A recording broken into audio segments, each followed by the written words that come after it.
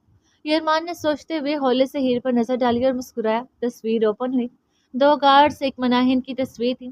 L C D سے وہ تصویر دیکھ کر موجودہ شخص غصے کی انتہا کو پہنچ چکا تھا۔ اس سے مٹھیاں بھیجی، رگیں تن کی۔ ایک بوڑھے نے میرا ہاتھ توڑا، پھر آزادی حاصل کی، صرف ایک ہاتھ نے اسے وہاں سے نکالا۔ اتنے سال وہ انتظار میں بیٹھا رہا، بے وقوف۔ عمر کے آخری حصے میں سمجھا کہ کام سیدھے نہیں ہوتے، کرنے پڑتے ہیں۔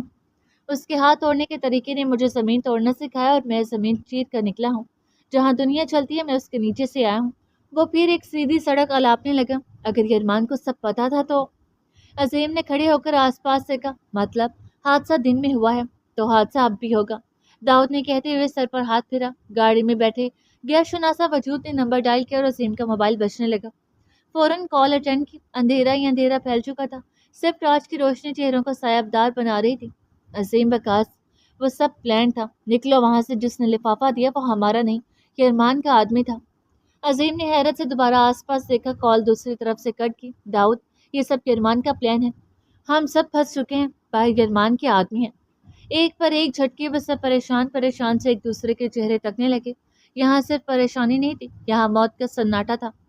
ایک منٹ، تحمل سے کام لینا چاہیے، وہ اتنی ساری لاشیں ٹھکانے نہیں لگا سکتا، یہاں کی بجلی کام نہیں کرتی۔ صاف ظاہر ہے دھماکے یا زہریلی گیس کا سین نہیں بنتا۔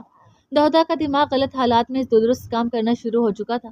میرے ہاتھ کھولو گے تو پھر ہی کچھ کریں گے، عادی نے رونے کی ایکٹنگ کرتے ہوئے کہا۔ یرمان نے گاڑی روکی، پھر ہیر کی طرف دیکھا۔ وہ گردن گرائے سوئی ہوئی بچوں کی طرح لگ رہی تھی۔ تمہارے ہی ہونے سے آباد ہے دل، تم ہی جب نہ ہوگی تو ویران ہوگا۔ وہ گنگناتے ہوئے اسے یاسیت سے تکنے لگا۔ You are my heaven, my whole world, my princess Mahak جان۔ بیگم اٹھ جاؤ، لوگ ہم سفر کے ساتھ سفر انجوائے کرتے ہیں اور تم سو رہی ہو۔ وہ ہولے ہولے بڑے پیار بھرے انداز میں بولا۔ وہ تھوڑا کسمسائی، پھر نیند سے بھری آنکھیں کھولیں۔ اٹھتے ہوئے گردن پر ہاتھ رکھا، شاید درد ہو رہا تھا۔ ٹھیک تو ہو نا تم؟ زیادہ درد تو نہیں ہو رہی؟ تھک گئی؟ یرمان پریشانی سے پوچھنے لگا۔ حد ہی ہو گئی، ہیر نے مکمل آنکھیں پھاڑی، تھوڑی یرمان کی طرف جھکی۔ ٹھیک ہوں، اتنے سے درد سے کچھ نہیں ہوتا، دانت چبا کر بولی اور پیچھے ہوگی۔ یرمان پیچھے ہوا لیکن اسے تسلی نہیں ہوئی۔ بیگم چلو بھائی تھوڑا گھوم لیں، میری برتھ ڈے تو بیچ میں ہی رہ گئی۔ وہ کہتا ہوا باہر نکل آیا۔ باہر اندھیرا چھایا ہوا تھا، ایک ہاٹ ایئر بالون پر دو لوگ بیٹھے تھے، وہاں ہواؤں میں سفر کر رہے تھے۔ آس پاس پہاڑ تھے، وہ بہت اونچائی پر رکے تھے۔ وہ بھی گاڑی سے باہر اتری۔ ہوا نے سب سے پہلے اس کے بالوں کو چھوا۔ ہیر نے بے اختیار آنکھیں بند کی، ٹھنڈی ہوا محسوس کی، پھر آنکھیں کھولی اور گاڑی کے آگے ارمان کے ساتھ کھڑی ہوگی۔ ان دونوں نے پشت گاڑی پر ٹکا دی اور ٹانگوں کی کینچی بنا لی۔ وہ موسم، ہوا، سبزہ پہاڑ، گاڑی کے آگے وہ دونوں اور پیچھے سے نظر آتے پہاڑ، یہ منظر ایک خوبصورت پینٹنگ کا حصہ لگ رہا تھا۔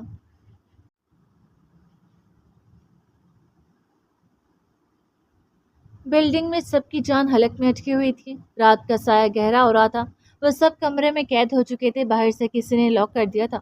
دشمنوں سے بنے دوست اب موت کے نزدیک تھے، وہ سب ایک گروپ کی شکل میں کھڑے تھے۔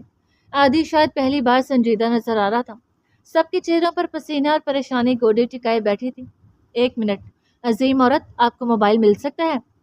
دوہدا چلتا ہوا عظیم کے روبرو آ کھڑا ہوا۔ عظیم نے سوالیہ نظروں سے دیکھا۔ دو نا یار، دادا نے باقاعدہ ہاتھ پھیلا کر مانگا۔ جہاں جان کے لالے پڑے ہوئے تھے وہاں اس کی ایسی حرکتیں دیکھ کر سب دانت پیس رہے تھے۔ عظیم نے لاک آن کر کے موبائل اس کے ہاتھ پر رکھ دیا۔ اسے ایک نمبر ڈائل کیا، پھر چور نظروں سے سب کو دیکھا اور ان کے بیچ سے ہوتا ہوا کمرے کے کارنر میں جا کھڑا ہوا۔ کال اٹینڈ ہوگی۔ ہیلو، بم بلاسٹ، یہاں ایک بم ہے، ہم خطرے میں ہیں۔ پھر لوکیشن بھیجی، پھر ایک اور کال۔ ہیلو، فائر بریگیڈ، ہم خطرے میں، یہاں آگ لگی ہے۔ ایک نظر پیچھے دیکھا، دان دکھائے، پھر موبائل پر ایک اور نمبر ڈائل کیا۔ ہیلو پولیس اسٹیشن، ہمیں کڈنیپ کیا گیا، پلیز ہیلپ، میں لوکیشن بھیج رہا ہوں، میں چھپ کے بات کر رہا ہوں، میرے ساتھ بچے ہیں، انہیں کہیں بیچنے کے لیے لے جا رہے ہیں کڈنیپرز۔ پھر ایک اور نمبر ڈائل کیا۔ ہیلو، یہاں بہت بڑی ایمرجنسی ہے، 10 ایمبولینس بھیجو۔ پھر ایک اور کال۔ ہیلو جگری دوست، جلدی پہنچ، 3 گاڑیاں لے کر، میرے کچھ دوست خطرے میں ہیں، لوکیشن بھیج رہا ہوں۔ کال کٹ کی، سارے نمبرز ڈیلیٹ کیے اور چلتا ہوا واپس ان سب کے درمیان آ کھڑا ہوا۔ کیا کر رہے تھے اتنی دیر سے؟ عظیم نے موبائل پکڑا اور کال ہسٹری اوپن کی۔ ضروری کام تھا، میں نے کر کے نمبر ڈیلیٹ کر دیا۔ عظیم نے فوراً فون کی اسکرین بجھا دی اور شرمندہ سا ہو کر کھڑکی کی طرف مڑ گیا، جہاں سے باہر کی تاریکی میں کچھ دور جلتے بجھتے محل گھر نظر آ رہے تھے۔ تھوڑی دیر بعد آدی نے سر پر عورتوں کی طرح ہاتھ مارا، باقیوں نے اس کی طرف سوالیہ نظروں سے دیکھا۔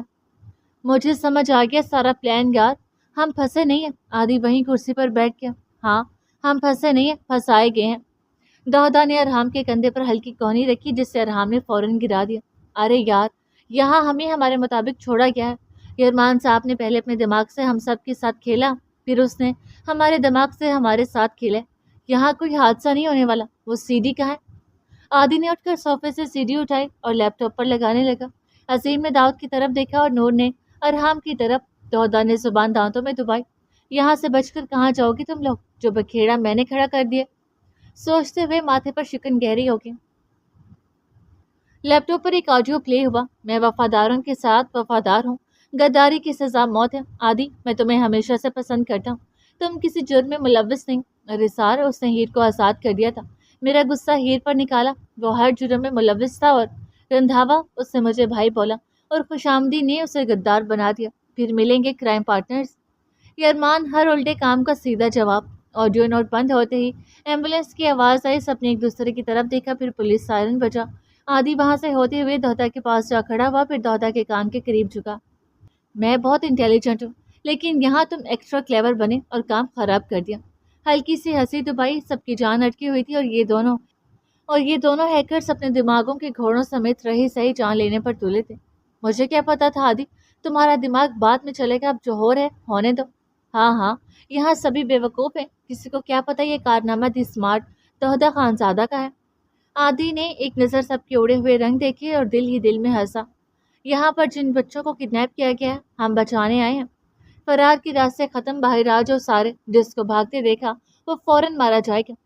باہر ایک پولیس آفیسر اسپیکر پر بول رہا تھا، اندر سب ہکا بکا ایک دوسرے کا منہ دیکھ رہے تھے، جیسے بے وقوفوں کا مجمع ہو۔ تھوڑی ہی دیر میں اندھیری گلی میں پولیس کی گاڑیاں، 10 ایمبولینس اور 4 فائر بریگیڈ، اور پیچھے کی طرف 3 گاڑیاں موجود تھیں۔ سب لوگ یونیفارم میں ملبوس، ٹارچ سے روشنی کرتے